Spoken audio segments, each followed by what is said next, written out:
मोहब्बत एक ऐसे कस्तूरी है जिसे छुपाने से नहीं छुपती। इतिहास एक ऐसे अध्याय है जिसे मिटाने से नहीं मिटती।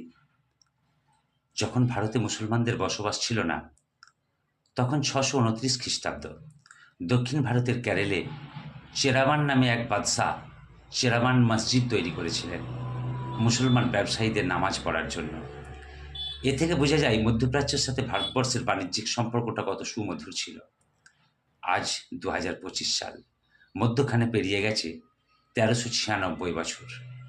এই বিশাল পরিবর্তনের কথা যদি আমি আপনাদের সঙ্গে আলোচনা করি, তাহলে 1396 দিন লেগে যাবে। বহু মনীষী ও রাজাদের চেষ্টায় গড়ে উঠেছিল এক প্রীতির ভারত। বিদেশের মাটিতে আজও ভারতবর্ষের পরিচয় আছে, ওটা বৌদ্ধের দেশ। 2025 সালে এক নতুন নিদর্শন, হিন্দু সম্প্রদায়ের পবিত্র হোলির উৎসব। তাই বিজেপি শাসিত রাজ্যগুলোতে মুসলমানদের মসজিদগুলো মুসলমানরা ঢেকে নিল তিরপল দিয়ে। এটা কি নতুন কোনো ইতিহাসের সূচনা হলো নাকি?